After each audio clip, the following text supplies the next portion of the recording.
तू वो किस्सा सुन ना हज़रत यूसुफ अलैहिस्सलाम दा अपनी वडियाई वास्ते अपने आप ਨੂੰ ਵੱਡਾ ਜ਼ਾਹਿਰ करने वास्ते ਉਹਨਾਂ यूसुफ ਦੇ ਸੋਹਣੇ ਭਰਾ ਨੂੰ ਖੂਦ ਸੁੱਟ ਦਿੱਤਾ। हज़रत यूसुफ अलैहिस्सलाम ਦੇ ਸੋਹਣੇ ਭਰਾ ਨੂੰ ਉਹਨਾਂ ਦੇ ਭਰਾਵਾਂ ਨੇ ਵਡਿਆਈ ਵਾਸਤੇ ਲਾਲਚ ਵਾਸਤੇ ਦੁਨੀਆਦਾਰੀ ਵਾਸਤੇ ਖੂਦ ਸੁੱਟ ਛੜਿਆ। ਅਸਦ ਸੀ ਸਾੜ ਸੀ ਤੇ ਭਾਈਆਂ ਦੇ ਦਿਲ ਬੇਰਹਿਮ ਹੋ ਗਏ। ਤੇ ਦੂਜੇ ਪਾਸੇ ਸੋਹਣੇ यूसुफ ਦੀ ਬੇਬਸੀ ਵੀ ਵੇਖੋ। ਤੇ ਅੱਗੋਂ ਆਪ ਫਰਮਾਉਂਦੇ ਨੇ ਕਿ ਤੇਰੇ ਸਿਰ ਤੇ ਸੋਨੇ ਦਾ ਤਾਜ ਹੋਵੇ ਨਾ ਤੇ ਤੂੰ ਹਰ ਇੱਕ ਨੂੰ ਜ਼ਲੀਲ ਸਮਝਣਾ ਸ਼ੁਰੂ ਕਰ ਦੇਣਾ। ਤੇ ਇਹੀ ਉਹ ਵਡਿਆਈ ਸੀ ਜਿਨਨੇ ਨਮਰੂਦ ਬਣਾਇਆ ਸੀ। ਉਹ ਨਮਰੂਦ ਬਣ ਗਿਆ ਨਾ ਤੇ ਖੁਦਾ ਤੋਂ ਉਹਨੇ ਮੂੰਹ ਫੇਰ ਲਿਆ, ਇਨਕਾਰ ਕਰ ਦਿੱਤਾ। ਉਹਨੇ ਆਖਿਆ ਕੌਣ ਖੁਦਾ, ਮੈਂ ਹੀ ਹਾਂ ਸਾਰਾ ਕੁਝ, ਤੇ ਕੀ ਕਿਆਮਤ, ਕੋਈ ਕਿਆਮਤ ਨਹੀਂ।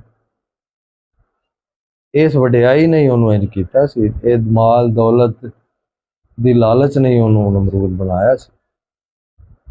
ਫਿਰ ਆਪ ਕਲੰਦਰ ਪਾਕ ਫਰਮਾਉਂਦੇ ਨੇ ਇਹ ਦੌਲਤ ਹੀ ਜਿਹੜੀ ਹੈ ਨਾ ਦੁਨੀਆ ਦੀ, ਇਹਦੀ ਵਜ੍ਹਾ ਨਾਲ ਪੁੱਤਰ ਪਿਓਾਂ ਨੂੰ ਜ਼ਬਾ ਕਰ ਦਿੰਦੇ ਨੇ, ਮਾਰ ਦਿੰਦੇ ਨੇ, ਪਿਓਾਂ ਦੀ ਦਿਲ 'ਚ ਮੁਹੱਬਤ ਖਤਮ ਹੋ ਜਾਂਦੀ। ਆਪ ਫਰਮਾਉਂਦੇ ਨੇ ਕਈ ਬਾਦਸ਼ਾਹ ਗੁਜ਼ਰੇ ਨੇ, ਉਹਨਾਂ ਦੇ ਮੁੰਡਿਆਂ ਨੇ ਉਹਨਾਂ ਨੂੰ ਮਾਰ ਦਿੱਤਾ ਤਖਤ ਦੇ ਉੱਤੇ ਬਹਿਣੇ ਵਾਸਤੇ। ਦੁਨੀਆ ਦੀ ਲਾਲਚ ਹੀ ਹੈ। ਆਪ ਫਰਮਾਉਂਦੇ ਨੇ ਕਿ ਤੂੰ ਕਦੇ ਕਿਸੇ ਬੇਸਮਾਨ ਫਕੀਰ ਨੂੰ ਵੀ ਵੇਖਿਆ ਕਿ ਉਹ ਫਿਰੌਨ ਬਣ ਗਿਆ ਜਾਂ ਨਮਰੂਦ ਬਣ ਗਿਆ? ਉਹਦੀ ਜਿਹੜੀ ਗਰੀਬੀ ਹੈ ਨਾ ਤੇ ਉਹਦੀ ਜਿਹੜੀ ਰੱਬ ਦੀ ਤਸਲੀਮੋ ਰਜ਼ਾ ਦੀ ਦੁਨੀਆ, ਉਹਨੂੰ ਸਿਰ ਚੁੱਕਣ ਹੀ ਨਹੀਂ ਦਿੰਦੀ। ਉਹ ਆਪਣੇ ਰੱਬ ਦਾ ਆਜਜ਼ ਬੰਦਾ ਬਣ ਕੇ ਰਹਿ ਕੇ ਤੇ ਦੋ ਜਹਾਨਾਂ ਦਾ ਫਿਰ ਸਰਦਾਰ ਬਣ ਜਾਂਦਾ।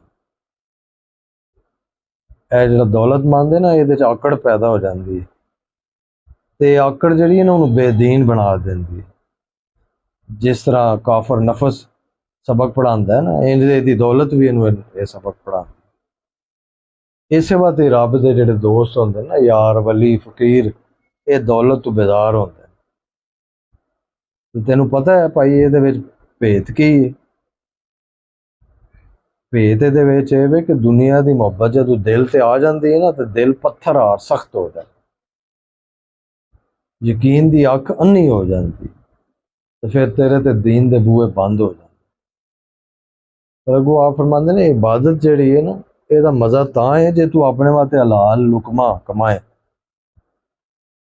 ਤੇ ਫਰਮਾਉਂਦੇ ਨੇ ਜਿਸ ਵੇਲੇ ਹਲਾਲ ਲੁਕਮਾ ਖਾਏਂਦਾ ਨਾ ਤੇ ਫਿਰ ਤੇਰਾ ਦਿਲ ਜਿਹੜਾ ਹੈ ਨਾ ਉਹ ਅਫਸੋਸ ਨਹੀਂ ਕਰਨ ਲਗਾ ਜ਼ਿੰਦਗੀ ਦੀ ਕਮੀਆਂ ਦੇ ਉੱਤੇ, ਤੈਨੂੰ ਅੱਲਾ ਸ਼ੁਕਰ ਅਤਾ ਕਰੇ। ਤੇ ਫਰਮਾਉਂਦੇ ਨੇ ਸ਼ੁਬੇ ਦੀ ਬੁਰਕੀ ਜਿਸ ਵੇਲੇ ਤੇਰੇ ਪੇਟ 'ਚ ਜਾਏਦੀ ਨਾ ਤੇ ਫਿਰ ਰੱਬ ਨੂੰ ਲੱਭਣ ਦੀ ਜਿਹੜੀ ਖੁਆਇਸ਼ ਇਨਸਾਨ ਦੇ ਅੰਦਰ ਪੈਦਾ ਹੁੰਦੀ ਹੈ ਨਾ, ਉਹ ਤੇਰੇ 'ਚ ਘਟ ਜਾਏ। ਤੇ ਤੂੰ ਅਕਲ ਦਿਆ ਅੰਨਿਆ ਕਮੀਨਗੀ ਦਾ ਬੁਰਕ ਤੇ ਚੰਨ ਹੈ ਤੇ ਨਾਲ ਨਫਸ ਹਮਾਰਾ ਦਾ ਮੂੰਹ ਵੀ ਖੋਲੇ ਆਈ ਤੇ ਰੱਬ ਵੱਲ ਵੀ ਤੁਰਨਾ ਚਾਹੁੰਦਾ। ਜੇ ਤੂੰ ਬਹਾਨੇਬਾਜ਼ਾ ਨਫਸ ਤੇ ਕਾਬੂ ਆ ਜਾਏ ਤੇ ਫਿਰ ਤੇਰਾ ਨਾਂ ਜ਼ਾਲਮ ਹੋ ਜਾਏਗਾ, ਤੂੰ ਫਿਰ ਜ਼ੁਲਮ ਕਰਨਾ ਸ਼ੁਰੂ ਕਰ। ਇਹ ਜਿਹੜਾ ਲਾਂਤੀ ਨਫਸ ਹੈ ਨਾ, ਇਹ ਨਫਸਾਨੀ ਖੁਆਇਸ਼ਾਂ ਦੀ ਅੱਖ ਬੰਦੇ 'ਚ ਖੋਲ ਦਿੰਦਾ। ਇਹ ਜਿਹੜਾ ਫਿਰ ਆਕੜ ਪੂਣਾ ਤੇਰੇ 'ਚ ਪੈਦਾ ਹੁੰਦਾ ਨਾ, ਇਹ ਤੈਨੂੰ ਬਦਨਾਮ ਕਰੇਗਾ, ਤੇਰੇ 'ਚ ਫਿਰ ਕਮੀਨਗੀ ਦੇ ਲੋਭ ਪੈਦਾ ਹੋ ਜਾਏ। ਪੜ੍ਹਿਆ ਤੇ ਕੀਤਿਆ ਤੇਰੇ ਕੰਮ ਕੋਈ ਨਹੀਂ ਆਉਣ। ਇਸ ਖੋਟ ਨਾਲ ਤੇਰਾ ਈਮਾਨ ਦਾ ਜਿਹੜਾ ਸ਼ੀਸ਼ਾ ਹੈ ਨਾ, ਇਹਦੇ ਵਿੱਚ ਲੀਕ ਪੈ ਜਾਏ। ਇਹ ਕਾਫਰ ਨਫਸ ਜਦੋਂ ਤੱਕ ਤੇਰੇ ਨਾਲ ਰਹੇਗਾ ਤੇ ਦੋਜ਼ਖ ਦੀ ਅੱਗ ਤੇਰੀ ਜਾਨ ਨੂੰ ਕੁੱਟਦੀ ਰਹੇ।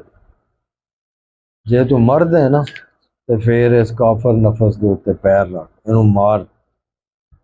ਇਹਨੂੰ ਮਾਰ ਕੇ ਤੇ ਰੱਬ ਦੀ ਯਾਦ ਵਿੱਚ ਫਿਰ ਚੁੱਪ ਹੋ ਕੇ ਬਹਿ ਜਾ।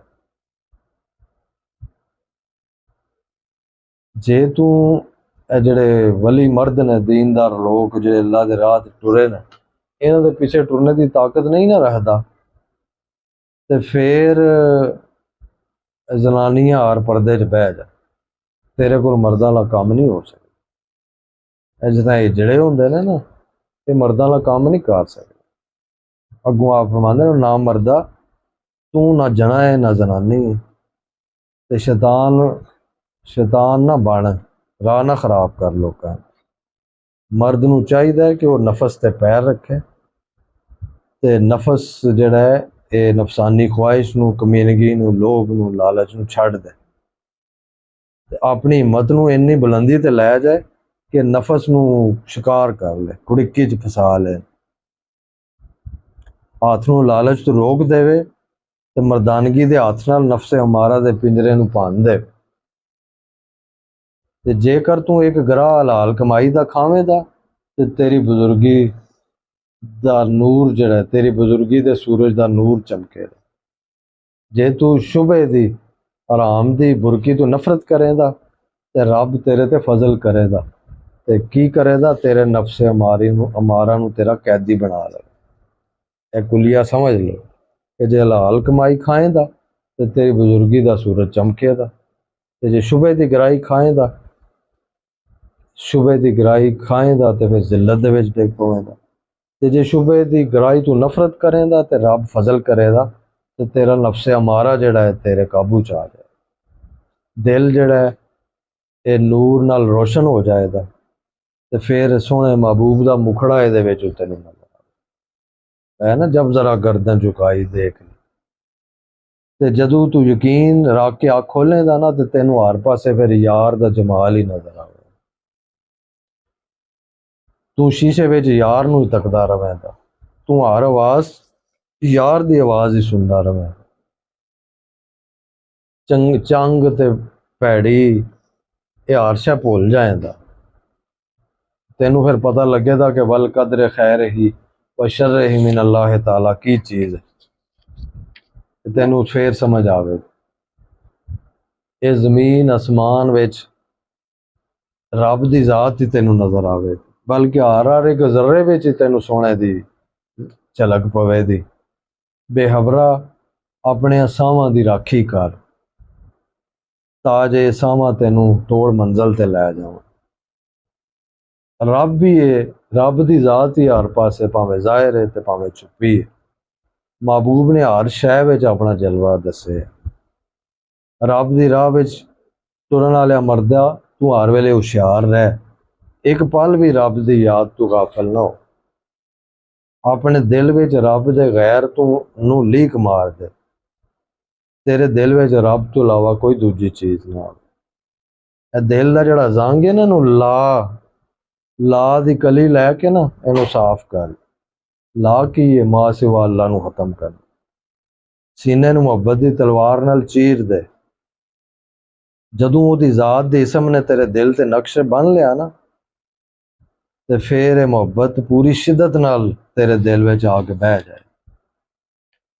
जदों तेरे दिल दी तख्ती ते सोने दे नां दा नक्श बह गया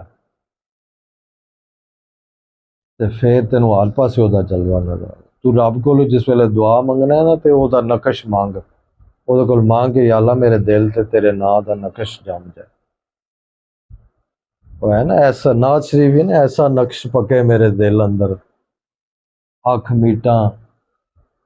वो इस तरह की एक नाज शरीफ है कि मेरे दिल च ऐसा नक्श पके कि अख खोलां ते सामने तू। ते जदों रब दी याद विच तू अपने आप नू मिटा दिता ते फिर तू सोने रब की बारगाह च पहुँच जाए। जदों तू हर वेले उहदे याद दे विच रवेंगा ते फिर तेनों उहदा कुरब लभेगा ते फिर तू अल्लाह दा वली बनेगा ते अपने आप नूं उहदी याद विच गुम कर ते जेड़ा रब की पहचान दे समंदर विच तैरन वाला होवे वो कतरे कतरे ते जर्रे जर्रे दे विच उहदा जमाल वेख। दरिया का पानी है ना, वेखो कदे मौज की शक्ल बन जाता है ते वड्डियां वड्डियां छल्लां बन जाता है, कदे कतरे बन जाते हैं, कदे बुलबुले बन जाते ते है एक ही शै है ना, शक्लां बदलदा। ते बाकी आप फरमाते ने कि जदों तू पानी बन जावेगा पानी दे विच पानी हो जाएगा। मियाँ साहब खड़ी शरीफ वाले रहमतुल्लाह अलैह फरमाया ना कि जिस ते अपना आप बंजावे ओह बन जावे, कतरा वंज पवे दरियावे ते फिर की कावे। ते जिस तरह आप फरमाते ने, मैं मिसालां देंदे ना कि तू कतरा है ते तू जिसे दरिया च डिग पवेगा ते दरिया बन जाए। इस तरह आप फरमाते ने कि लाम कदे वेख ना लिख के ते लाम दे अंदर अलफ भी छुपे है ਵੇਖੋ ਨਾ, ਲਾਮ ਲਿਖੋ ਤੇ ਪਹਿਲਾਂ ਅਲਫ ਲਿਖੋ ਦੇ ਨਾ, ਤੇ ਫਿਰ ਨੂਨ ਗੁਨਾ ਦੀ ਸ਼ਕਲ ਪਾ। ਫਰਮਾਉਂਦੇ ਨੇ ਲਾਮ ਦੇ ਵਿੱਚ ਅਲਫ ਛੁਪੇ ਆ, ਤੈਨੂੰ ਨਜ਼ਰ ਨਹੀਂ ਆਉਂਦਾ, ਤੇ ਆਪਣੇ ਆਪ ਨੂੰ ਮਿਟਾ ਤਾਂ ਕਿ ਤੈਨੂੰ ਇਹਦੀ ਹਕੀਕਤ ਦਾ ਪਤਾ ਲੱਗੇ। ਫਰਮਾਉਂਦੇ ਨੇ ਜਦੋਂ ਨਹਿਰ ਦਾ ਪਾਣੀ ਦਰਿਆ ਤੱਕ ਉੱਪੜ ਜਾਂਦਾ ਹੈ ਤੇ ਫਿਰ ਉਹ ਨਹਿਰ ਤੇ ਨਹੀਂ ਆਖੀਦਾ, ਫਿਰ ਉਹ ਦਰਿਆ ਹੀ ਆਖੀ। ਤੇ ਫਰਮਾਉਂਦੇ ਨੇ ਫਿਰ ਤੂੰ ਦਰਿਆ 'ਚ ਉਹ ਨਹਿਰ ਨਾ ਲੱਭ, ਤੂੰ ਦਰਿਆ ਦੀ ਤਲਾਸ਼ ਹੀ ਕਰ। ਤੇ ਜਦੋਂ ਤੋਂ ਤੂੰ ਹੈ ਨਾ, ਤੇਰੀ ਅਨਾਨੀਅਤ ਹੈ, ਤੇ ਤੈਨੂੰ ਫਿਰ ਤੇਰਾ ਯਾਰ ਨਹੀਂ ਲੱਭਦਾ, ਤੇ ਜਦੋਂ ਫਨਾ ਹੋ ਜਾਵੇਂਗਾ ਫਿਰ ਤੈਨੂੰ ਤੇਰਾ ਯਾਰ ਲੱਭ ਜਾਵੇ।